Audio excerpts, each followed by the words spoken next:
All right, good morning. Happy Wednesday. It is May 20th, and today you have an essay due. You have your first essay due.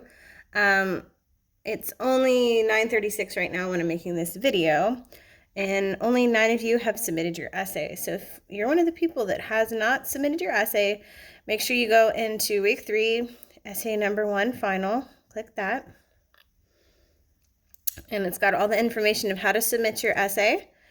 And then make sure you get it in. I know I've received an email from one of your classmates about needing a little extra time. And that's some good communication. So if you're one of those people that needs to turn in your essay or talk to me, please talk to me as soon as possible. Don't let the end of the day happen and you haven't turned your essay in. It looks like a lot of us have already turned it in. This is very good. And we are moving on today. We're going to start talking about our next essay. And also, we don't have class on Monday because it's Memorial Day, so yay for that.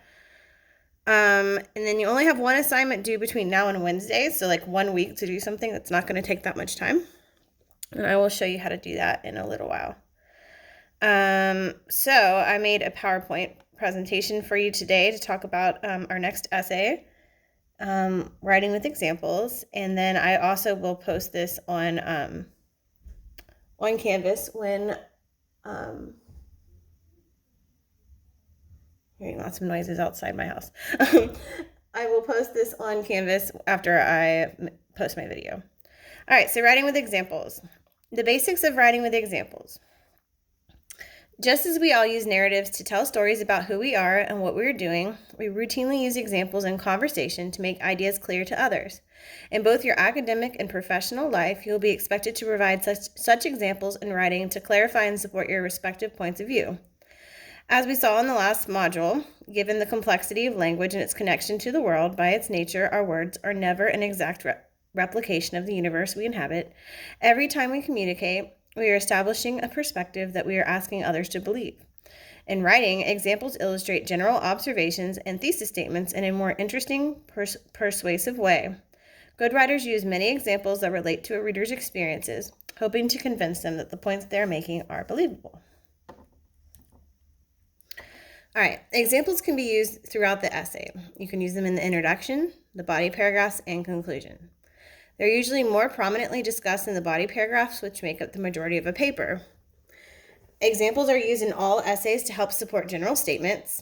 Examples describe or illustrate major points. Examples may be facts, descriptions, or narratives, or events. And examples should be specific and relevant to general statements that they illustrate. More than likely, you used a bunch of examples in your narrative essay. So this shouldn't be that new to you. So building a better word house, general and specific information. In order to truly understand how examples can help persuade an audience to believe a persuasive point, it is necessary to understand the difference between general and specific information. Indeed, an example essay can be thought of as a collection of these kinds of information. General claims are the large points a writer makes, while specific examples and details explain those points. The largest general statement a writer will make is his or her thesis statement, which is the main idea that a whole paper is trying to get across. That is the statement that expresses the persuasive perspective that ties everything together. We can liken a thesis to the foundation of a house. Everything rests on it and is connected to it in some way. Because it is making a general claim about something such as, the Funjammer Playcore is the best video game console in its price range, or Tennessee is a surprisingly fun and affordable place for winter vacation. It is not itself an example, but is a statement to which all the other information in paper must relate. I like to think of your thesis statement as a roadmap, so it basically tells you where the whole entire paper is going. So there should be some sort of sentence or two that there should be, sorry, my kid just came. There should be either one sentence or two that tells you exactly what's going to, the paper's going to be about, what your main point is. And I should be able to read that statement and then know exactly what your main point is and where your paper's going. It's kind of like a movie trailer. When you watch the trailer, you're like, oh, I know what that movie's about. Although the good trailers are the ones that don't give away all the information. All right, the purpose of the more specific information that populates the rest of an essay is to shed light on the thesis statement. To go back to our house construction analogy, the examples make up the framing that sits on the thesis foundation and provides structure. If we want to carry this comparison even further, we could say that the specific details that explain the examples are the interior decorating that makes a house a home. So all those little couch cushions and throws and frames that you chose, that kind of stuff. Those are your details. Examples. For example, let's say that you want to write a simple piece explaining how well your cousin Allison cooks. Your thesis then could be something like, my cousin Allison is a masterful cook. One way to explain that someone is a great cook is by including an example to illustrate this general statement. So you could offer the following. One reason Allison is a great cook is because she always adds something new to old recipes. So which of the following would you consider the more specific details that support the general statement? Allison is a great caterer. Allison's macaroni and cheese casserole is one of her specialties. Or Allison adds Asiago cheese to her macaroni and cheese casserole. So remember, your thesis statement is one reason Allison is a great cook is because she always adds something new to old recipes. So the only logical detail that would make sense to this thesis would be something where she's adding something new. So the last statement, which was Allison adds Asiago cheese to her macaroni and cheese casserole, is correct because it is most relevant to the general example statement. Now you would need to explain why this recipe is such a stunning creative choice and perhaps couple it with some other specific details about Allison's surprising additives to persuade your reader that she's indeed so gifted in the culinary arts. So let's break down what we've just come up with in a simple outline form to get a handle on what it looks like to plan a persuasive example paper. So here's the example outline. You've got your thesis statement. My cousin Allison is a masterful cook. So that's what your whole essay is about. That's your main point. So here's a general example. One reason Allison is a great cook is because she always adds something new to old recipes. And here's a specific detail. Allison adds Asiago cheese to her macaroni and cheese casserole. And then from there, you'd go on to say how amazing it tastes and how wonderful it is because she added that wonderful ingredient to make her just the best cook ever. Remember, the thesis statement, which was Roman numeral 1 on the outline, is the most general statement in the entire paper. In typical academic and professional writing, the thesis appears early on in the paper to give the reader a very clear understanding of what the main point of the entire piece is supposed to be. So you see it listed first here. On the outline, its importance is also visually suggested by being at the leftmost margin. Everything else hangs off of it, thus suggesting how very important it is and how interconnected everything else is in the outline. Topic sentence. The next line of the outline, which is Roman numeral 2, is the first general example statement explaining what makes Allison awesome. This statement is also called a topic sentence because it announces the topic that the whole section of the paper is going to discuss. In this case, the general idea that Allison's greatness in the kitchen stems in part from her ability to spice up old recipes is what is under discussion. Note that this general example directly relates to the thesis statement. It's a reason that Allison is a masterful cook. It is thus hanging from the outline, and its secondary position is visually indicated by its indentation from the left margin. Specific detail. The third position on the outline, the lowercase letter a, is indented the furthest over from the left to show just how specific it is. It hangs from the general example statement, and it occupies the least horizontal space in order to show its relative size in terms of specificity. Why can I not say that today? This is the specific detail about the casserole that explains the assertion that Allison is skilled at sprucing up old recipes. So if we go look at it one more time. So you've got your thesis statement. My cousin Allison is a masterful cook. Here's a general example. One reason that she's a great cook is because she always adds something new to her old recipes. And then to go on from there, which is smaller, but it's more of a detail, more of an example. Allison adds Asiago cheese to her macaroni and cheese casserole. Okay, descriptive details. Now, if you're actually going to turn this basic outline into a paper, one of the things you would need to do is to more fully explain your point here. In other words, Though the reader can now understand a reason that Allison is a great cook and has access to a particular detail about the cooking, which is the casserole, it's up to you as a writer to flesh out what you mean. In this case, what you might do is spend a little time narrating the time and... okay, here we go. Hang on. Does that happen to y'all all the time? You get timed out? Okay.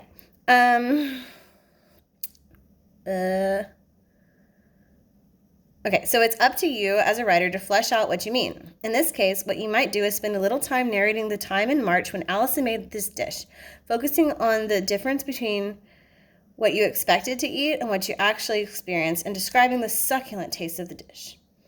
This narration and description would thus flesh out your detail and make your point truly persuasive. Your outline might then look like this. So you got your thesis statement. My cousin Allison is a masterful cook. And then you got your general example, number 1. One reason Allison is a great cook is because she always adds something new to old recipes. Then you've got A, specific detail. Allison adds Asiago cheese to her macaroni and cheese casserole. That adds narrative and descriptive details about. And that's when you could start talking about one time in March, she was making this macaroni and cheese casserole, and she added the most amazing ingredient, and it just changed that casserole. Note that we've added the further specific details in parentheses after our specific detail to remind us to add that information. So that's just kind of like what I was talking about. One time in March, I had the most amazing macaroni and cheese casserole. In writing with examples, choose to write a paragraph with many short examples to support a topic sentence, or decide to use only 1 or 2 examples that are thoroughly explained. For example, for our example about Allison, we could develop an entire paper that builds up examples about her fabulous cooking skills. All right, short examples. So you've got your thesis statement. My cousin Allison is a masterful cook. Sorry, guys, you're going to hear this a million times. I'm sorry. Then your general example. One reason Allison is a great cook is because she always adds something new to old recipes. Specific detail. Allison adds Asiago cheese to her macaroni and cheese casserole. And then we said we're going to add that narrative and descriptive details about that wonderful meal in March. Then a specific detail. She also uses whiskey instead of rum. What does that say? She also uses whiskey instead of rum to her holiday fruitcake. Add a narrative about the cake she made this year and describe its succulent taste. So that whiskey really set that wonderful fruitcake off. Another example, number 2. Another reason Allison is such a wonderful culinary, blah, blah, blah, blah, blah. You would have to come up with more examples. So here's another one. Allison can pick up fruits and vegetables and somehow know which is freshest and perfectly aged. So add a narrative about the time when you went shopping for supplies in August with Allison, and she just did a wonderful job picking out her vegetables and her fruit. And then another detail, she's also incredibly well read about food companies and constantly researches online and by networking to learn about which products are best. So then you would need to describe a process Allison has for researching a new dish. 1 second. Okay. If you're just writing a short paper, this already might be enough information to fill out the essay's body, which is what we call all of the paragraphs that house the general examples and the specific details that go with them. Basically, everything that comes after the thesis statement, which comes near the end of the introduction of the paper, its first part, which we'll discuss in a minute, and before the paper's conclusion, that's the very last section, which we'll come back to as well, is considered the paper's body. This is the longest part of an essay and could be any number of paragraphs. The paper based on the above outline might have 2 body paragraphs, one for each of the general examples that are listed, but those general examples might themselves get broken up into separate paragraphs if they start getting too long. You might be wondering in what order you should present the examples you have come up with for an example paper. Perhaps the most effective way to organize your example is emphatic order. That is when you discuss your examples based on their importance, moving from your least important or convincing point to your most important or impactful one. Emphatic order is effective because it helps you build a case for your main point. Just as a lawyer builds up evidence in a jury trial and ends with the most convincing piece so the jurors have this final point on their minds when they deliberate, a writer using emphatic order leaves his or her readers with the major example that best supports the essay's thesis. This means that you need to carefully consider the audience that you're trying to reach. By what do you think the readers will be most affected? When you're using personal experience as examples, often the example you have the most to say about, the one that has the most specific details attached to it, is the one that is most emotionally important to you, and it's the one that will translate as most important to your readers. Another way to develop an example paper involves using one long example to illustrate the thesis statement. This particular technique is referred to as an extended example. For instance, sometimes a writer may use a single, heavily detailed narrative to persuade readers of a point, making sure to focus on those moments of the story that best illustrate his or her perspective. Unlike the narratives we discussed in the last module, this kind of narrative example writing hybrid usually has a more traditional introduction and an overt thesis statement instead of an implied narrative purpose. If you choose to just use one example to illustrate your point, make sure that all the specific details you present relate specifically back to your thesis statement. If not, you might get off topic and your paper will lack focus. All right, beginning and endings. What introductions and conclusions need to do? In the last section, we discussed the different levels of information that a writer must manage when organizing an example essay. In order to understand how general and specific information fit together, we took a look at two essential parts of an example essay that will be of utmost importance moving forward in the course: thesis statement and the body paragraph. To recap, a thesis statement is the most general statement in an entire essay. It states the writer's main idea and is the foundation of everything else that is written. I always like to say, make sure every single sentence you write has something to do with that thesis statement. So everything you write should be focused on the end goal, which is whatever you wrote in your thesis statement, whatever your main point is. On the other hand, an essay's body is where all the examples that explain the thesis are housed. Another way to say this is that the body paragraphs are where a writer puts the reasons he or she has for believing his or her thesis, reasons that must then be explained with specific details to convince an audience to believe as well. We briefly touched on two other essential parts of the example essay as well, the introduction and the conclusion. Much like the first paragraph of a narrative essay, the introduction for an example essay needs to get the reader's attention and start a conversation with the audience. Because stories are so appealing to readers, many writers will use a short narrative as a hook. The catch is that the story needs to relate specifically to the thesis statement that will eventually appear at the end of the introduction. For example, thinking back to the essay we were developing about Cousin Allison and her amazing cooking skills, we might offer the following tale as a hook. When I first started college, I had just moved to Birmingham, Alabama, and was very lonely. It was the first time I had ever lived alone, and I had trouble making friends.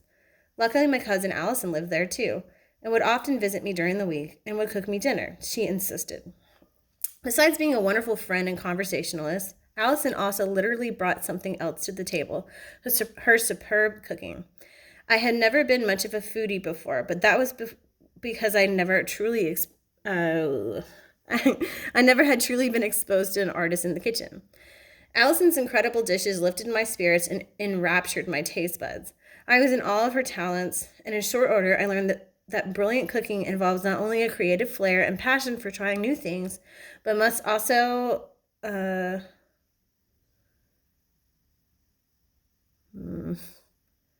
what am I trying to say here? But also an intense understanding of recipes and their fundamental ingredients. Indeed, my cousin Allison is a masterful cook. So this gives you a little example of when you first went to college and you're all lonely and you just needed a friend, and then Allison comes with her amazing cooking skills, and then that kind of makes the reader want to learn more. Like, oh, tell me more about Allison. I sure hope she talks about macaroni casserole. All right, introduction. Another primary function that introductions can serve is to provide important background information on a topic. For example, the above paragraph, on the last slide, deftly lists the standards by which cooks can be judged: a creative flair and passion for trying new things, an intense understanding of recipes and their fundamental ingredients. These standards set the stage for providing that Allison herself is a masterful cook. As we've seen, the body paragraphs will provide examples of exactly these two qualities as they are exhibited by Allison.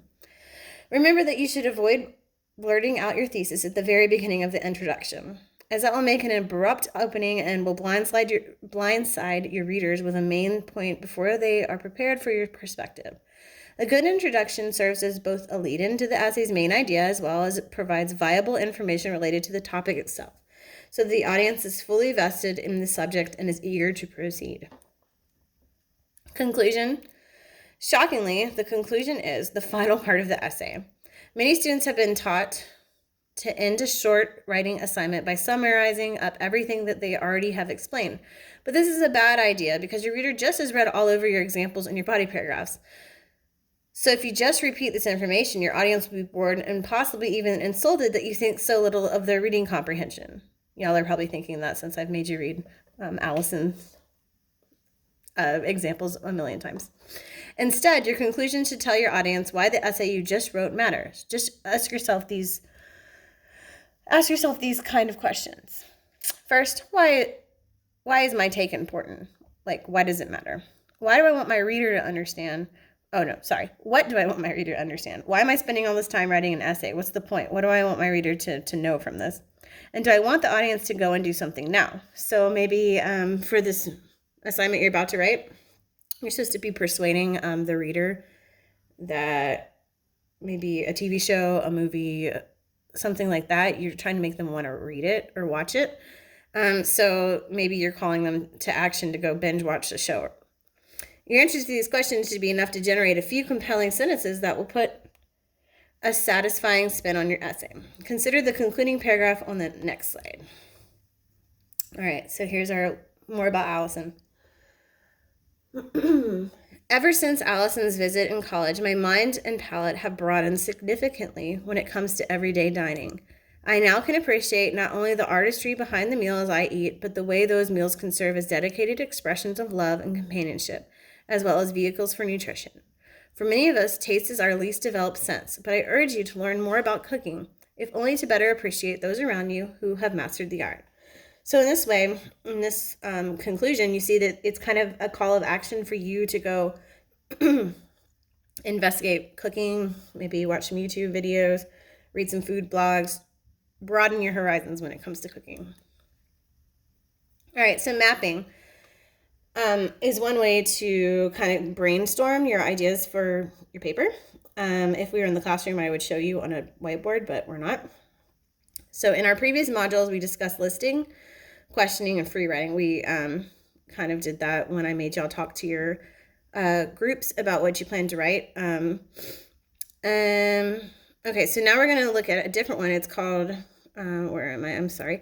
As we now prepare to tackle an example essay, let's consider another such strategy, this time one that works very well for visual learners who like to represent their thoughts graphically. Mapping is an excellent visual approach to writing an essay. When mapping, students select a topic and place it in the circle in the middle of a sheet of paper. Then they draw lines radiating out from the center in circles to represent subcategories. Finally, they select the best ideas from the map to plan the essay. This kind of exercise can help you not only to find a good thesis statement, but also to discover the examples that will help you persuade your audience that your thesis is true. Yes, honey. What did you write? Good job. Okay. I'll be in there in a little while. That's the smoke coming up my chimney. That's good. And that Mommy and Daddy and Father, I'm coming back from. All right, so your assignment that's coming up, you don't have to write it yet, but you do have to start mapping it out today, is the example essay. So example essays are the most typical kind of academic writing, and they come in all shapes and sizes. For this module, your assignment is to develop an example essay type known as a critique, which is when you judge something by a set of standards. Our example about Allison is the type of example writing we used. We use examples in order to persuade our audience that she's a masterful cook. In so doing, we also revealed exactly what a masterful cook looks like. Remember, we showed that such cooks try creative new recipes and have a knack for an understanding of ingredients. These are the standards by which we judged our cousin, and she came out on top. Your assignment then is to write just such a critique by judging any movie, TV show, video game, book, product, service, job, or travel experience with which you are intimately familiar. So that means you know a lot about it. Remember, this should be an opinion piece, and your purpose is to convince your audience to see the film or play or show, play the game, buy the product, use the service, or travel to the place. So the goal is for you to persuade somebody to want to do this. Make sure to pre-write in some way to develop your ideas, and then fill out the example. We're not doing that, sorry. Just ignore this part.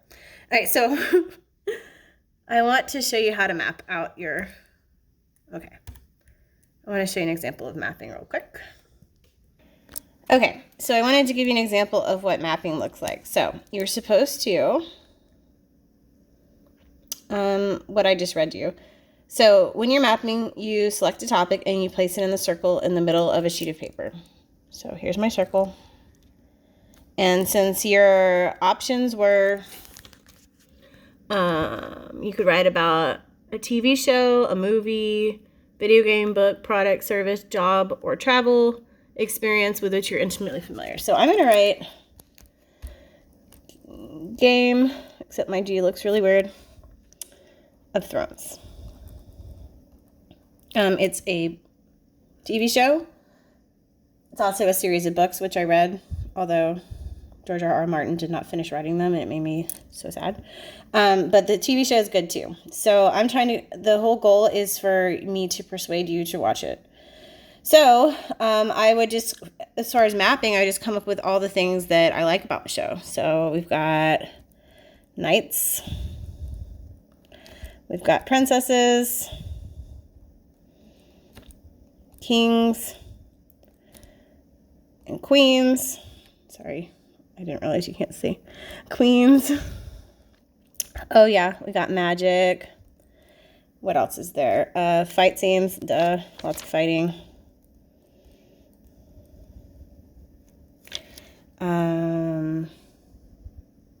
What else is there? So I've already got, my computer timed out again. I got all these ideas, and then like magic. Oh, there's more magic. So let's see. I love that there's dragons. I'm trying to figure out all the things I like about Game of Thrones. There's all different kinds of families. Like the Starks and the Lannisters and the Greyjoys. And if you don't like Game of Thrones, I'm sorry, this is so boring for you.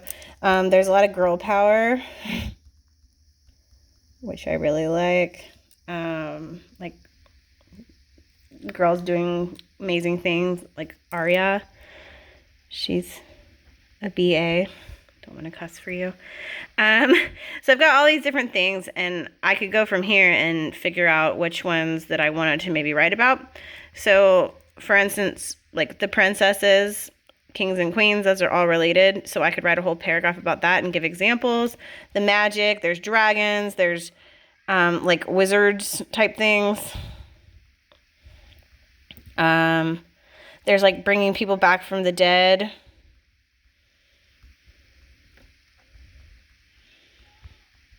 It's not that great. Like, you don't want to do that, but they're like still kind of dead. It's really weird. But it's magic. All that kind of stuff.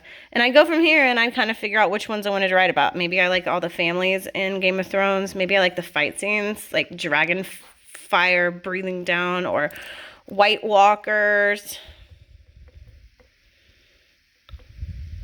All that kind of stuff. That's just an example of what it could look like. You could easily do it with The Office. I don't remember if there's any Office fans in here. And you could write, Michael. He's the boss. He's hilarious. You got Jim, Dwight, Pam. Am I going to list out all these characters? Phyllis, Oscar, Kevin, Meredith, Creed. Who am I missing?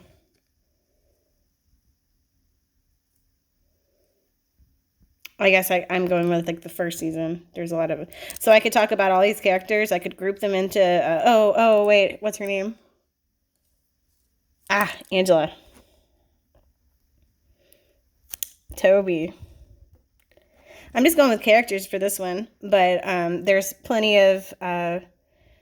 Gotta have the boss. I think I'm going with season 1 here, because there's other characters. I could take all of them. I could write about their different personalities. I could break that show up into the different categories. We got sales, we got accounting, we got management, customer service, HR. Oh, how could I forget Kelly? That's my name. Yeah, you could break it up like that. That's just an example of what mapping could look like for you. If you went on a travel experience and you wanted to write about it, like I went to Finland last year. Talk about all the cool stuff there. We had the food, which some of the food was weird. It was like pickled fish, and I didn't like that. But there was lots of delicious soups and beer and all the kind of things you want to try. So we had food. We had the sights, mountains and such, cool hotel, culture. One thing in Finland, they don't like to be by each other. They don't like small talk. So on the metro, they don't like to sit by you. It was interesting. So I could talk about that culture. What else? I could talk about the language. Shopping, markets, lots of cool markets that I went to. And, then you would go from there and figure out which paragraphs you want to write. All right, that's just 3 little small examples of what that could look like. So now I just want to show you the last thing between now. Wait, no, there was still more in my PowerPoint. Sorry. Okay, so we talked about this. All right, what to do now? Now I'd like you to go into your groups and map out a few ideas for your example essay. Since you can't draw a circle in your conferences, I want you to use bullet points or something to show your ideas and then supporting details you'd like to write about. I'm gonna start those conferences, and I just want to see that you've gone in there and posted 2 ideas that you could come up with. No, just 1 or 2, it doesn't matter. I just want you to get in there, participate, talk to your groups, and just give them a few ideas that you had. Oh, it does say 2, sorry. Come up with at least 2 ideas you think you could write about. Remember, the topic of your next essay is to write a critique by judging any movie, TV show, video game, book, product, service, job, or travel experience with which you are intimately familiar. Remember, this should be an opinion piece. Your purpose is to convince your audience to see the film or show, play the game, buy the product, use the service, or travel to the place. We do not have class on Monday. Yay, it's Memorial Day. Make sure you social distance. And I'm not going to make you post a response on Monday. So this is kind of where it stops. Like the syllabus might not be correct, so you need to pay attention to my announcements and my videos. So you only have response number 4 due on Wednesday, May 27th. And it's just going to ask you to outline or to write about your ideas for your essay. So that means you need to decide what you'd like to write by next week, which is Wednesday, the 27th. So I just want to show you that assignment real quick, and then I will let you go. All right, so please read through the essay number 2 assignment. That's the first step. And then for response number 4, I want you to write at least 250, oh, it's pretty hard to see. Write at least 250 words explaining what you plan to write about for your example essay. Tell me specifically which movie, TV show, video game, book, product, service, job, or travel experience you plan to write about. Please also give me some examples of why you chose the specific thing to write about. Remember, it needs to be a critique, so make sure you focus on what you like, why you like the topic you chose. Complete the submission. It's the same rules as last time, so just make sure you get that into me by 11 a.m. on May 27th. Here's what the example essay assignment looks like.